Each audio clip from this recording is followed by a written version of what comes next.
Quando existe uma possibilidade medianímica e que aclara uma preparação que foi feita para um dado trabalho, isso remonta a um chamamento que, ao me encontrar, vai se fazer perceptível e captável repetida vez, caso eu tenha ouvido de ouvir. E nessa proposta adentra a questão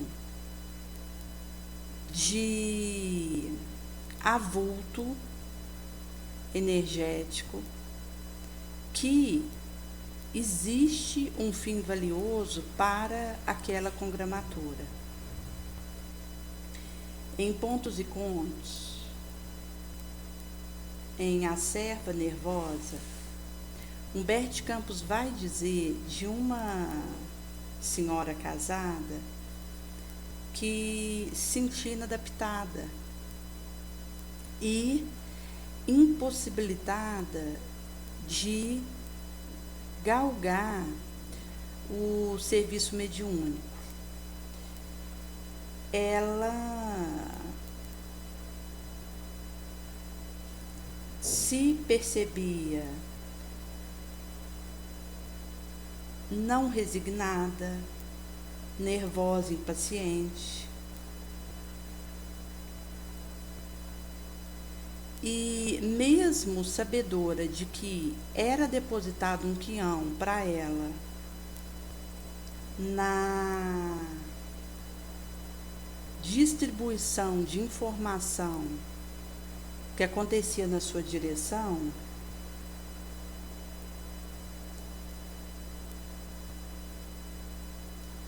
e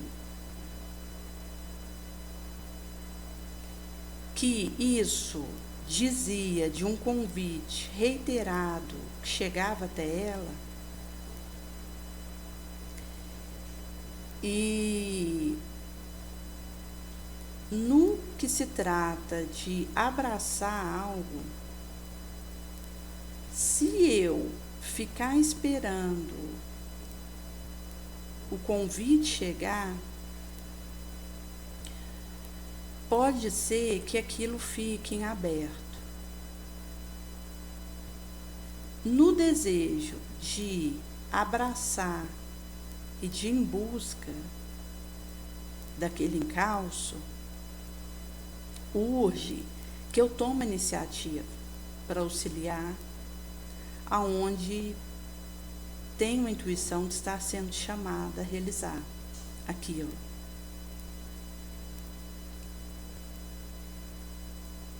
Uma moça que milita no espiritismo, já casada e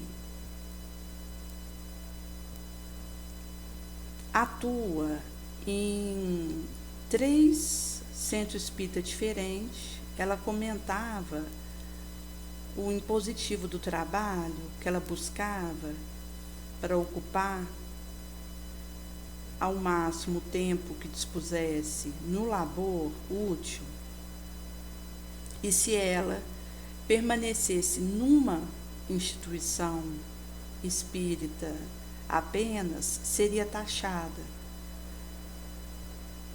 pela sede de avançar no serviço.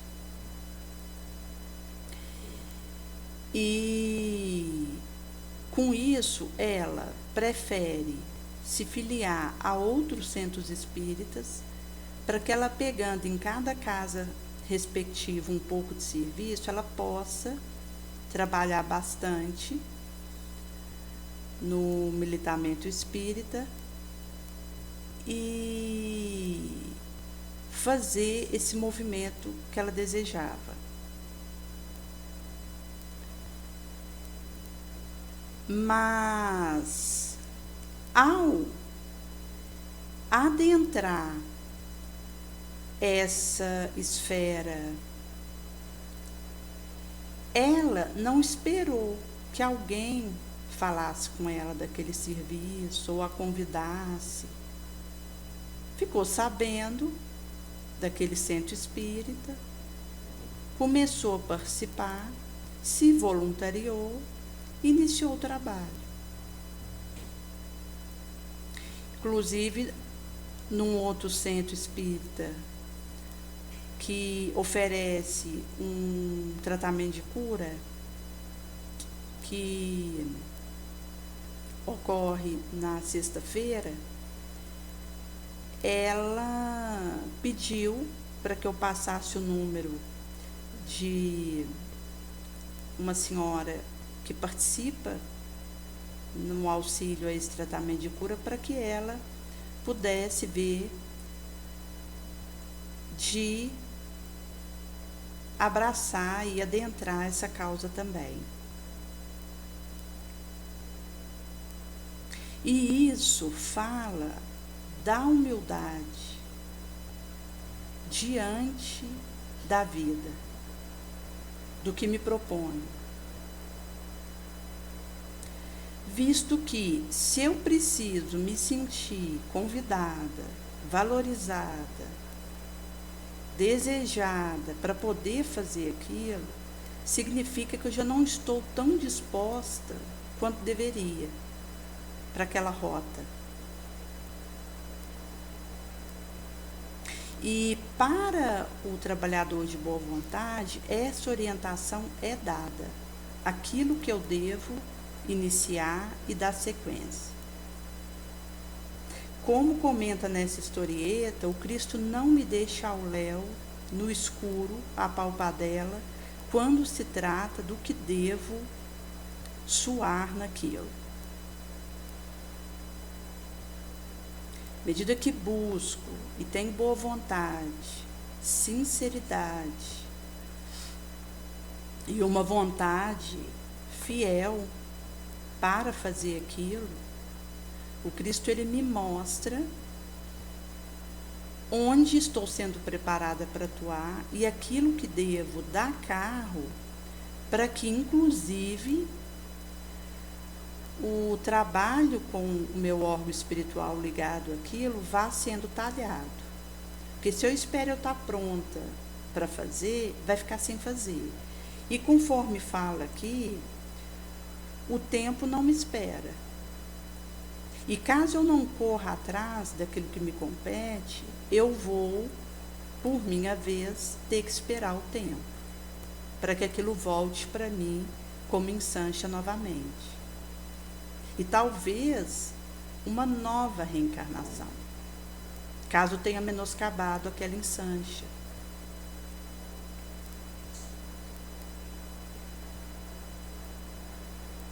Daí, quando algo é colocado para mim e selado enquanto orientação, importa que eu vá em busca daquilo por minha conta mesmo. Abra aquela portinhola, mesmo que alguém a feche diante de mim, vou ao encalço de desbravar a janela para seguir naquilo que está sendo pedido de mim. E na medida que caminho, vou sendo capacitada. Aquele eco do Cristo de que não escolhe o capacitado, mas capacita o escolhido, tem muito a ver com aquilo que ele me chama a fazer. Porque numa dada área onde ele me convoca ao serviço, é um escolhimento que aconteceu para aquilo que vou realizar. E, na boa vontade,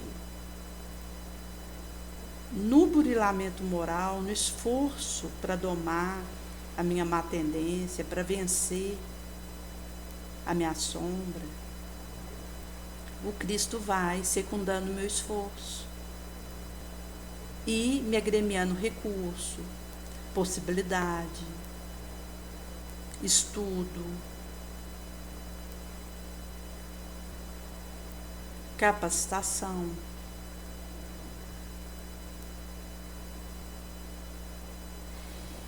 E no caso em tela, essa senhora permanecia apavorada diante daquele que a buscasse para auxílio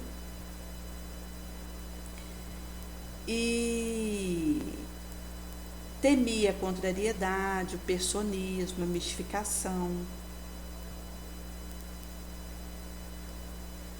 Ao ser convidada pelo esposo a abrir a porta da casa para o atendimento ao necessitado da sorte, visto que eles não tinham filhos, uma condição financeira tranquila e poderiam dedicar um tempo importante por conta do auxílio ao outro, devolvendo em multiplicação aquilo que receberam por empréstimo,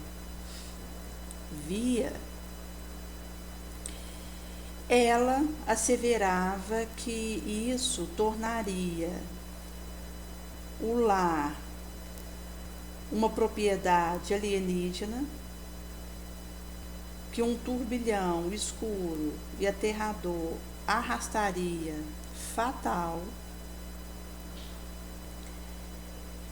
e mesmo com a insistência do marido para aproveitar o pentelésimo enquanto é tempo, ela dizia, contrafeita, que não tinha nervo para aquilo. E passou a transformar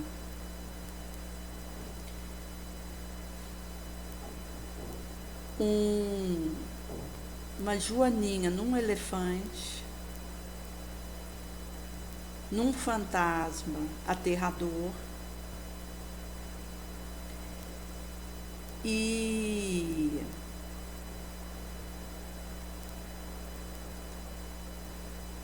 a mãe desencarnada vinha num prélio para iluminá-la e explicava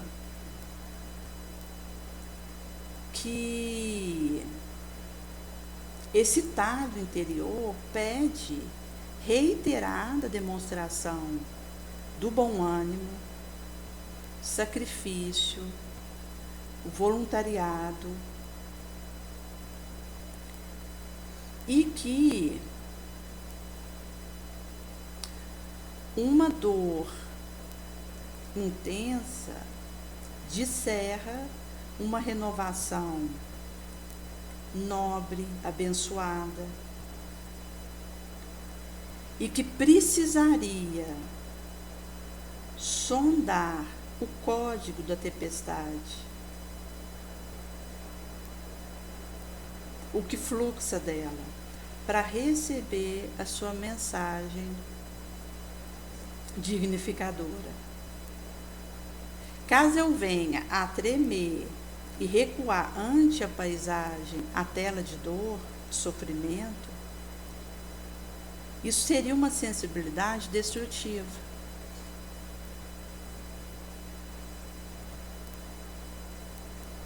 Visto que é pedido uma firmeza, um arrojo moral para desempenhar o que me compete como dever e obrigação.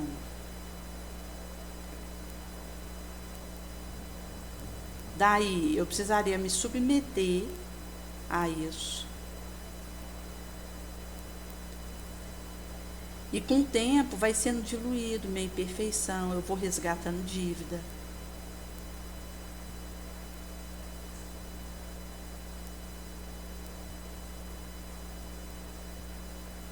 E ela dizia que estava abatida, esgotada.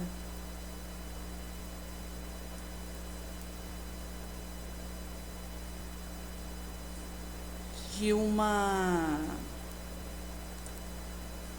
incondição exausta.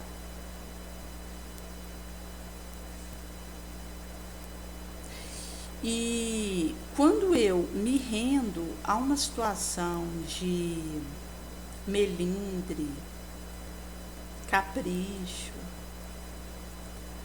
o tempo ele vai seguir a sua rota. Ele não me aguarda. Isso expressa a vontade do Cristo de que aquilo seja dado curso, e se me encontra presa à minha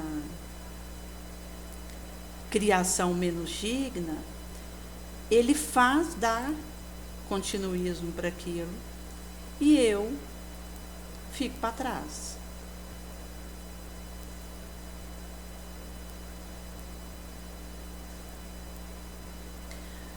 Uma possibilidade mediúnica que eu tinha, que com o uso ia sendo talhada e aperfeiçoada, atrofia.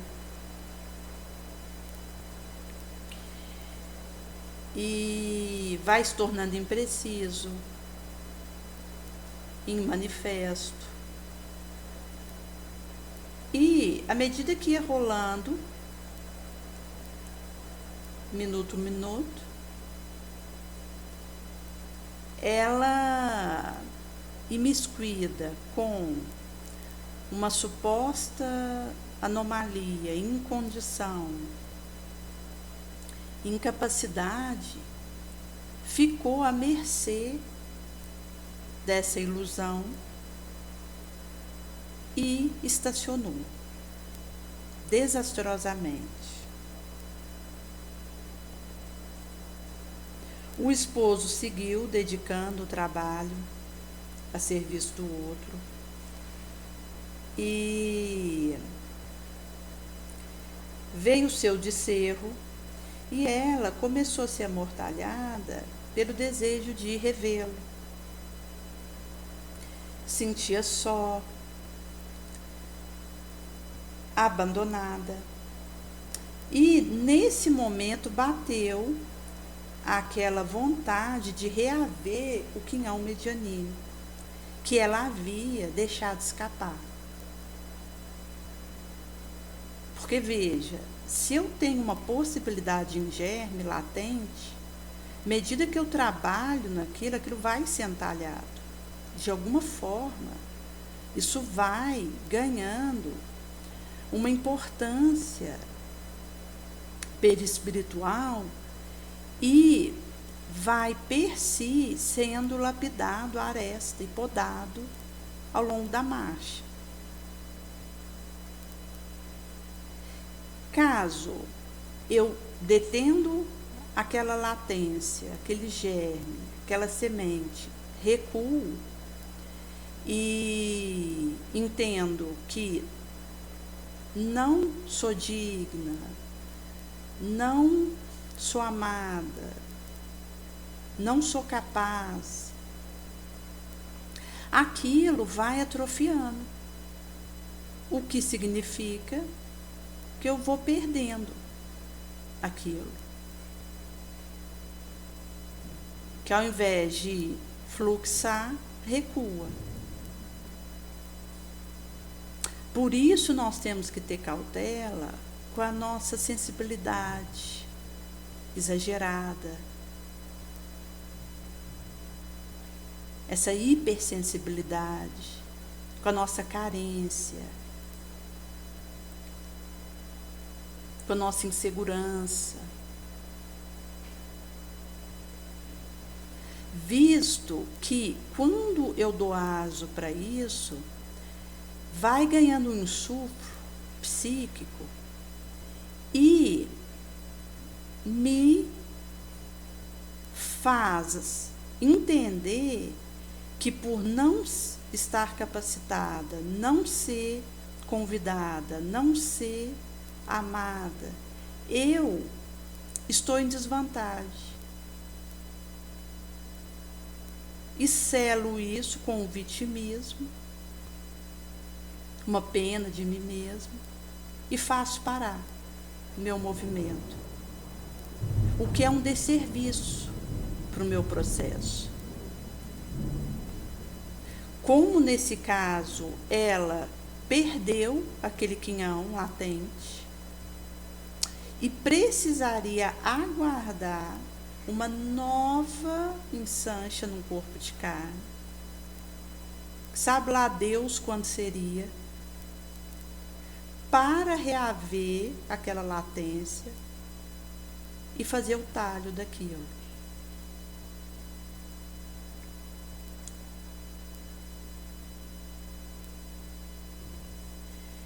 Foi de rente no subsequente, como a cabeleira rala, de neve, em frangalho, trêmulo, desejosa de ouvir a mãezinha para uma orientação naquele pentelésimo grave que ela vivia. E ao se manifestar a mãezinha, ela derrama a sua situação em copioso pranto e implora reaver a clarividência, fazer um reaposse do quinhão medianino. E derrama o fel da alma ferida, ulcerada.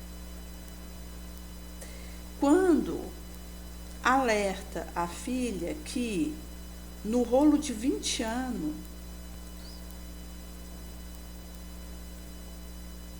subsequentes, ela foi convidada a uma tarefa redentora de elevada envergadura. Mas como ficou indecisa, a enxada enferrujou, por não ter havido a utilização precípua.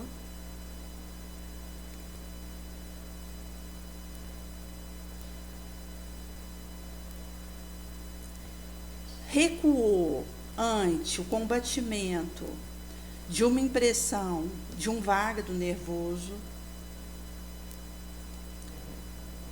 infantil, imaturo,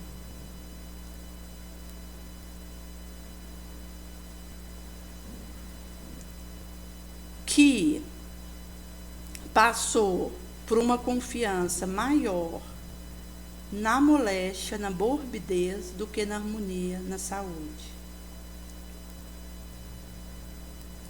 Como o tempo não poderia parar e aguardar por ela, agora ela precisaria esperar, aguardar pelo tempo. Ela estava em convulsa lágrima e a mãe diz que não daria um conforto falso a ela, ilusório, e que a tarefa, a enxada mediúnica, incontestavelmente, já havia passado para a cogitação de uma outra reencarnação, quando ela revolveria ao berço. E nesse momento ela ainda nem tinha desencarnado. Mesmo ainda encarnada, ela precisaria aguardar o desencarne, período que ela ficaria no astral. Quando fosse concedida uma nova ensancha para um remergulho aqui, para que se divisasse diante dela novamente aquela enxada bonançosa que ela havia deixado num canto e que a ferrugem corroeu. Por isso Jesus vai dizer que onde estiver o meu tesouro, ali vai estar o meu coração. Onde o tempo não enferruja, a traça não rói. Porque aonde eu elejo a prioridade, ali eu vou investir e vou fazer acontecer. Se a minha prioridade é ter um capricho atendido, é que de fora orbitua em torno de mim, vou buscar isso e sorverei o fel que derrama disso mesmo.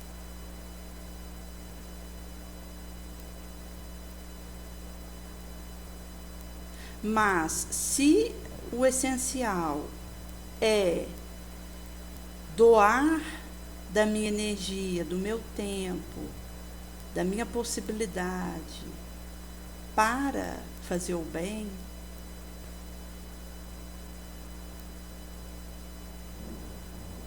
vou mirar nisso. E correr em busca que, na medida da ensementação, per si devolverá num fruto indefectível, que não pertence a mim, mas a Deus. A mim compete ensementar. A germinação, a frutificação, isso está na mão do Cristo.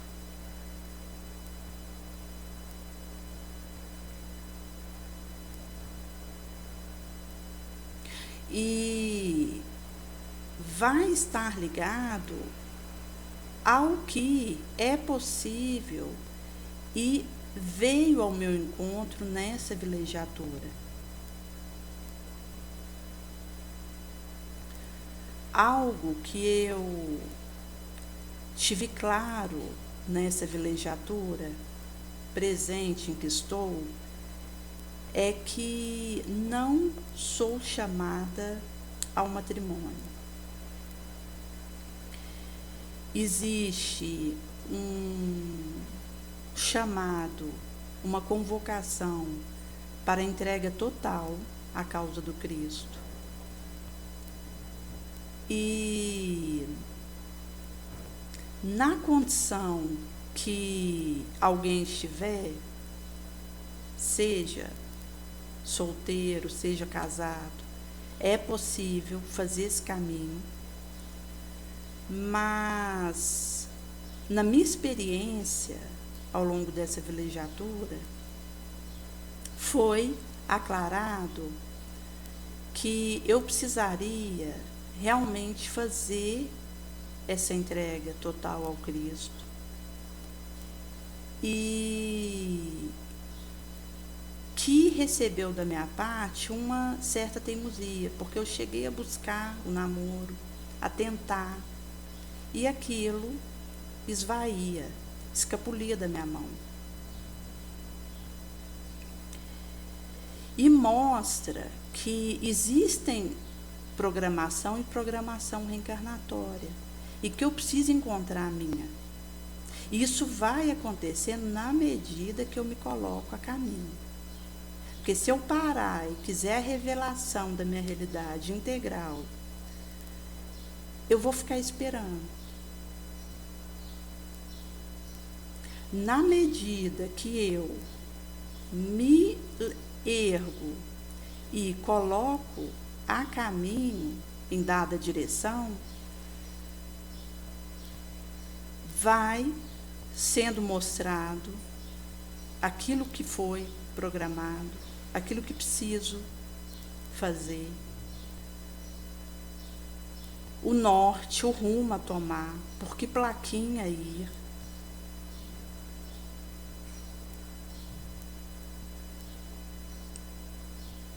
E isso, cada caso é caso. Para alguém que teve uma programação reencarnatória diferente, o que vai importar é ela ser fiel àquilo.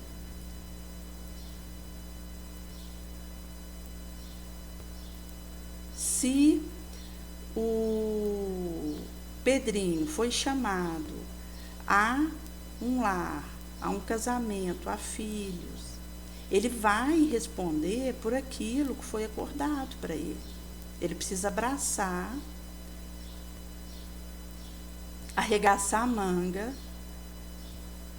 e realizar na pauta do seu melhor possível, pagando esse preço,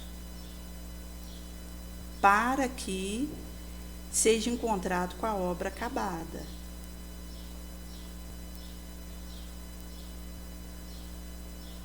Até o derradeiro momento de demandar o além para se explicar. Daí que, de acordo com uma programação, com aquilo que foi aclarado para mim, eu preciso fazer acontecer de acordo com isso. Não com o que imaginei, o que seria ideal, o que preferiria, o que o meu capricho pede.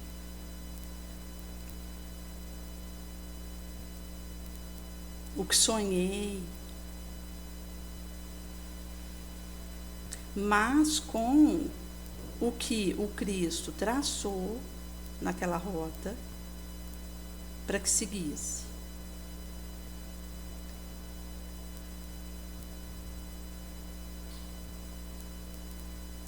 Por isso, na medida que faço aquele voo, vou encontrar nova forma de continuar,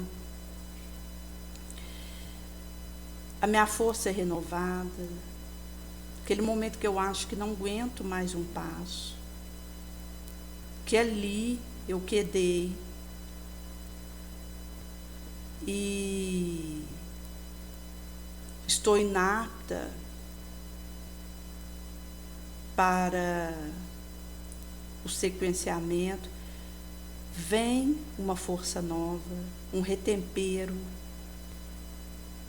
que me gabarita, me enverga, me entranha para o próximo passo.